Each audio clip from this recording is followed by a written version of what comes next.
வணக்கம். தலைப்புச் செய்திகள். முன்னாள் பிரதமர் ராஜீவ்காந்தி நினைவு தினத்தையொட்டி ராஜீவ்காந்தி சதுக்கத்தில் உள்ள அவரது சிலைக்கு கவர்னர் சி.பி. ராதாகிருஷ்ணன், முதல்வர் ரங்கசாமி மற்றும் சட்டமன்ற உறுப்பினர்கள் மாலை அணிவித்து மரியாதை செலுத்தினர். புதுச்சேரி அரசு செய்தி மற்றும் விளம்பரத்துறை சார்பில் முன்னாள் பிரதமர் ராஜீவ்காந்தி நினைவு தினம் இன்று அனுசரிக்கப்பட்டது. இதனையொட்டி ராஜீவ்காந்தி சதுக்கத்தில் அமைந்துள்ள அவரது சிலைக்கு துணைநிலை ஆளுநர் சி.பி. ராதாகிருஷ்ணன், முதல்வர் ரங்கசாமி, துணை சபாநாயகர் ராஜவேலு, அமைச்சர் லட்சுமி நாராயணன், சட்டமன்ற உறுப்பினர்கள் ஏ.கே.டி. ஆறுமுகம், நேரு, கே.எஸ்.பி. ரமேஷ், பாஸ்கர் என்கிற தட்சிணாமூர்த்தி ஆகியோர் மாலை அணிவித்து மரியாதை செலுத்தினர். அதனைத் தொடர்ந்து காங்கிரஸ் கட்சி சார்பில் மாநில தலைவர் வைத்திலிங்கம் எம்பி, முன்னாள் முதல்வர் நாராயணசாமி, முன்னாள் எம்எல்ஏ அனந்தராமன் உட்பட காங்கிரஸ் கட்சியினர் ராஜீவ்காந்தி சிலைக்கு மாலை அணிவித்து மரியாதை செலுத்தினர். வன்முறை எதிர்ப்பு தினத்தையொட்டி ஆதிதிராவிடர் நலத்துறையில் வன்முறை எதிர்ப்பு தின உறுதிமொழி ஏற்பு நிகழ்ச்சி இயக்குநர் இளங்கோவன் தலைமையில் நடைபெற்றது. முன்னாள் பிரதமர் அமரர் ராஜீவ்காந்தி நினைவு தினம் தேசிய வன்முறை எதிர்ப்பு தினமாக கடைபிடிக்கப்பட்டு வருகிறது. அந்த வகையில் வன்முறை எதிர்ப்பு தினத்தையொட்டி புதுச்சேரி அரசு ஆதிதிராவிடர் மற்றும் பழங்குடியினர் நலத்துறையில் வன்முறை எதிர்ப்பு தின உறுதிமொழி ஏற்பு நிகழ்ச்சி இன்று துறை இயக்குநர் இளங்கோவன் தலைமையில் நடைபெற்றது. ஆதிதிராவிடர் மற்றும் பழங்குடியினர் நலத்துறை இயக்குநர் இளங்கோவன் வன்முறை எதிர்ப்பு தின உறுதிமொழியை வாசிக்க அதிகாரிகள் மற்றும் ஊழியர்கள் அனைவரும் ஏற்றுக்கொண்டனர். இந்நிகழ்ச்சியில் முதுநிலை கணக்கு அதிகாரி ஸ்ரீதரன், கண்காணிப்பாளர்கள் பழனி, வேல்முருகன், கதிரவன் மற்றும் நல அலுவலர்கள், ஊழியர்கள் கலந்து கொண்டு வன்முறை எதிர்ப்பு உறுதிமொழியை ஏற்றனர். நெட்டப்பாக்கம் ராமலிங்கேஸ்வரர் ஆலயத்தில் வைகாசி பிரம்மோற்சவ பெருவிழாவையொட்டி தேரோட்டம் சிறப்பாக நடைபெற்றது. பிரம்மோற்சவத்தின் முக்கிய நிகழ்வாக இன்று காலை 7 மணி அளவில் தேரோட்டம் நடைபெற்றது. தேரோட்ட விழாவில் எம்பி வைத்திலிங்கம், துணை சபாநாயகர் ராஜவேலு, மணலிப்பட்டு சைவ திருமடத்தின் குமாரசாமி, தேசிக பரமாச்சாரிய சுவாமிகள், பிரகாசம் குடும்பத்தினர் மற்றும் அறங்காவல் குழுவைச் சேர்ந்த முருகன், சேகர், சரவணன் ஆகியோர் கலந்து கொண்டனர். முன்னதாக பிடாரி அம்மனுக்கு சாகை வார்த்தல், மகா கணபதி ஹோமம், விநாயகர் மூஷிக வாகனத்தில் வீதியுலா, இந்திர விமானத்தில் பஞ்சமூர்த்தி வீதியுலா, சந்திரசேகரர் சூரிய பிரவை வீதியுலா, சந்திர பிரவை வீதியுலா, அதிகார நந்தியில் வீதியுலா, கற்பக விருட்சத்தில் பஞ்சமூர்த்தி வீதியுலா ஆகியன நடைபெற்றன.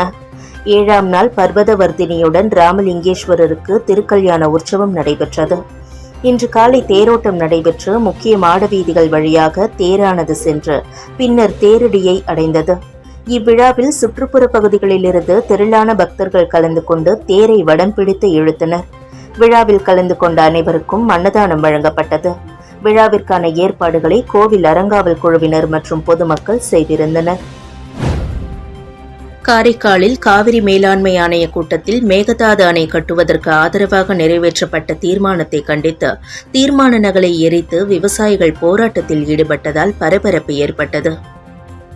மேகதாது அணை கட்டுவதற்கு தமிழகம் மற்றும் புதுச்சேரி விவசாயிகள் பல ஆண்டுகளாக எதிர்ப்பு தெரிவித்து வரும் நிலையில் அண்மையில் நடைபெற்ற காவிரி மேலாண்மை ஆணைய கூட்டத்தில் மேகதாது அணை கட்டுவதற்கு ஆதரவாகவும் உச்சநீதிமன்ற தீர்ப்புக்கு எதிராகவும் உச்சநீதிமன்ற தீர்ப்பை அவமதிக்கும் வகையிலும் நிறைவேற்றப்பட்ட தீர்மானத்தை கண்டித்தும் தீர்மானத்தை திரும்பப் பெற வலியுறுத்தியும் காரைக்கால் மாவட்ட டெல்டா விவசாயிகள் நல சங்கம் சார்பில் காரைக்காலில் இன்று புதிய பேருந்து நிலையம் அருகே போராட்டம் நடைபெற்றது.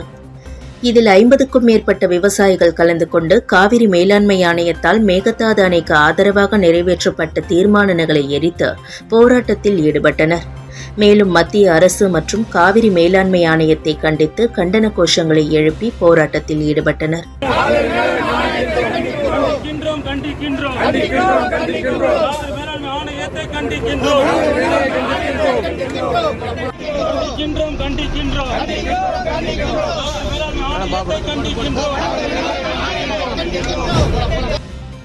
புதுச்சேரியில் கடற்கரை மண்டல மேலாண்மை திட்ட வரைவு கருத்து கேட்பு கூட்டத்தை நடத்த எதிர்ப்பு தெரிவித்து அனைத்து மீனவ கிராம மக்கள் சார்பில் கண்டன ஆர்ப்பாட்டம் நடைபெற்றது.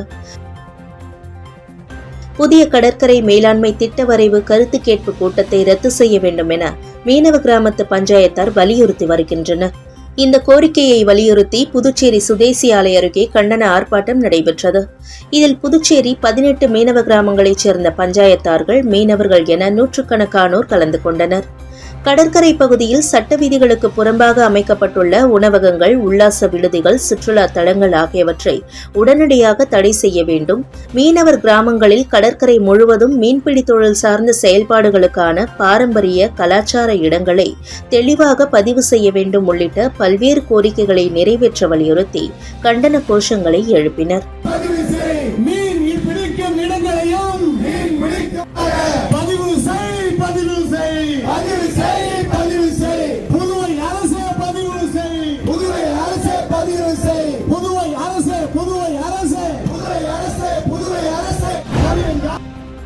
புதுச்சேரியில் மிகவும் பிரசித்தி பெற்ற வில்லியனூர் திருக்காமீஸ்வரர் கோவில் தேரோட்டத்தை துணைநிலை ஆளுநர் CB ராதாகிருஷ்ணன், முதல்வர் ரங்கசாமி உள்ளிட்ட ஆயிரக்கணக்கான பக்தர்கள் வடம் பிடித்து இழுத்து வணங்கினர்.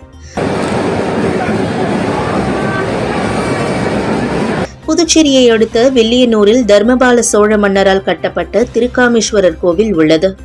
மிகவும் பிரசித்தி பெற்ற இந்த கோவிலில் ஒவ்வொரு ஆண்டும் பிரம்மோற்சவ தேர் திருவிழா 10 நாட்கள் சிறப்பாக நடைபெறும். அதன்படி இந்த ஆண்டு தேர் திருவிழா கடந்த 13ஆம் தேதி கொடியேற்றத்துடன் தொடங்கி நடந்து வருகிறது. விழாவின் முக்கிய நிகழ்வாக இன்று காலை தேரோட்டம் நடைபெற்றது.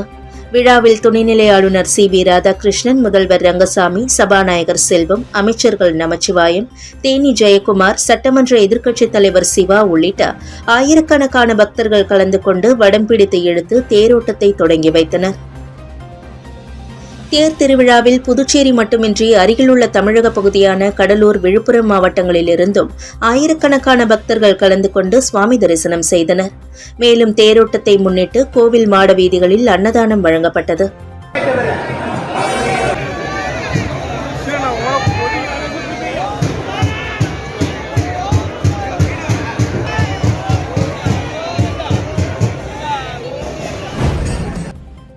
புதுச்சேரி காந்தி வீதியில் சாலையோரங்களில் கடைகள் அமைத்து ஆக்கிரமிப்பு செய்துள்ளோர் அவற்றை அகற்றாவிட்டால் கடும் நடவடிக்கை எடுக்கப்படும் என நகராட்சி ஆணையர் எச்சரிக்கை விடுத்துள்ளார்.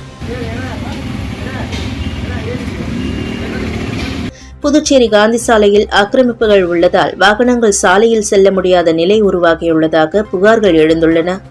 இதனையடுத்து நகராட்சி ஆணையர் கந்தசாமி தலைமையில் ஒரு குழு அமைக்கப்பட்டு நேற்று ஆய்வு செய்யப்பட்டது. சாலையோரத்தில் சிலிண்டர்கள் வைக்கப்பட்டதை அறிந்த அதிகாரிகள் பாதுகாப்பு கருதி 2 சிலிண்டர்களை பறிமுதல் செய்தனர்.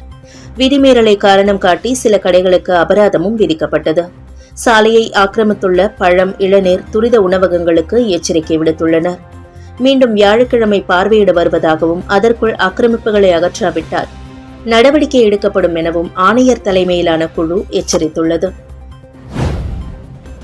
காரைக்காலில் உள்ள திருநள்ளாறு ஸ்ரீ சனி பகவான் ஆலயத்தில் நடைபெற்ற வைகாசி மாத வளர்பிறை பிரதோஷ பூஜையில் ஏராளமான பக்தர்கள் கலந்து கொண்டு சுவாமி தரிசனம் செய்தனர். காரைக்காலில் உள்ள திருநள்ளாறில் அமைந்துள்ள உலக பிரசித்தி பெற்ற அருள்மிகு ஸ்ரீ தர்பாரண்யேஸ்வரர் தேவஸ்தானம் ஸ்ரீ சனீஸ்வர பகவான் ஆலயத்தில் வைகாசி மாத வளர்பிறை பிரதோஷத்தை முன்னிட்டு ஸ்ரீ நந்தி பகவானுக்கு சிறப்பு அபிஷேக ஆராதனை தொடர்ந்து மகா தீபாராதனை நடைபெற்றது. மஞ்சள், பால், தயிர், விபூதி, சந்தனம் மற்றும் பஞ்சாமிர்தம் உள்ளிட்ட பல்வேறு திரவியங்களால் அபிஷேகங்கள் நடைபெற்றன. தொடர்ந்து மகா தீபாராதனையும் நடைபெற்றது.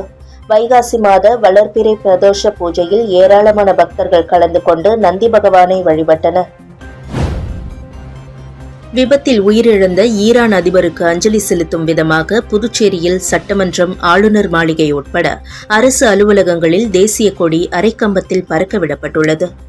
அசர்பைஜான், ஈரான் இடையே பாயும் அரசாற்றின் குறுக்கே இரு நாடுகளும் இணைந்து கட்டிய 3வது அணையின் திறப்பு விழா நேற்று முன்தினம் நடைபெற்றது. இதில் ஈரான் அதிபர் இப்ராஹிம் ரைசி நேற்று முன்தினம் பங்கேற்றுவிட்டு ஹெலிகாப்டர் மூலம் ஈரான் திரும்பிக் கொண்டிருந்தார். அப்போது ஏற்பட்ட விபத்தில் ஈரான் அதிபர் மற்றும் அதிகாரிகள் உயிரிழந்தனர். இதனைத் தொடர்ந்து அவரின் மறைவிற்கு மரியாதை செலுத்தும் விதமாக நாடு முழுவதும் தேசிய கொடியை அரைக்கம்பத்தில் பறக்கவிட வேண்டும் என மத்திய அரசு அறிவுறுத்தியிருந்தது. இந்நிலையில் அவரது மறைவின் காரணமாக புதுச்சேரி முழுவதும் அவருக்கு அஞ்சலி செலுத்தும் விதமாக புதுச்சேரி சட்டப்பேரவை, ஆளுநர் மாளிகை, தலைமைச் செயலகம் உள்ளிட்ட முக்கிய இடங்களில் தேசிய கொடி அரைக்கம்பத்தில் பறக்கவிடப்பட்டுள்ளது. புதுச்சேரியில் தனியார் கொரியர் மற்றும் பார்சல் சர்வீஸ் நிறுவனங்களில் கஞ்சா உட்பட போதைப் பொருட்கள் வந்துள்ளனவா என போதைப்பொருள் தடுப்பு பிரிவு போலீசார் மோப்பநாயுடன் திடீர் சோதனையில் ஈடுபட்டதால் பரபரப்பு ஏற்பட்டது.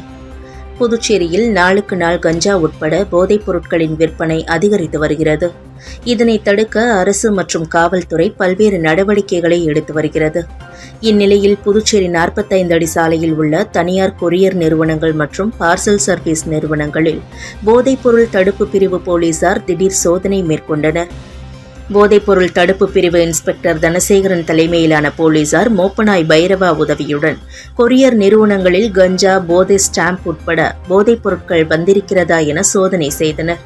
மேலும் சந்தேகப்படும்படி ஏதாவது பார்சல் வந்தால் உடனடியாக காவல்துறைக்கு தகவல் தெரிவிக்க வேண்டும் என ஊழியர்களிடம் அறிவுறுத்தினர். கொரியர் மற்றும் பார்சல் நிறுவனங்களின் மோப்பனாய் உதவியுடன் போலீசார் திடீர் சோதனை செய்ததால் அப்பகுதியில் பரபரப்பு ஏற்பட்டது.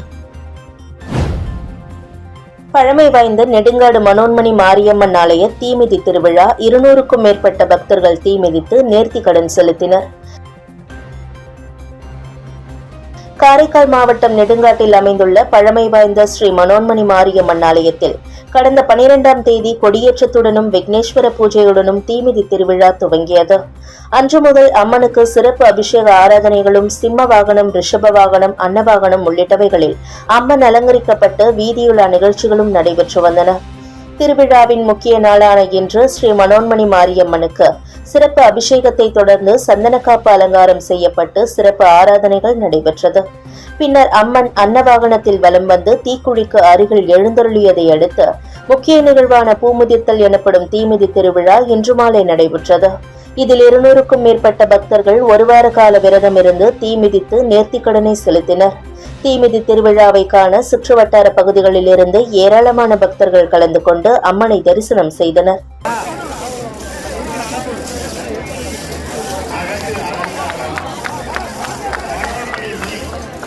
இத்துடன் செய்திகள் நிறைவடைந்தன. வணக்கம்.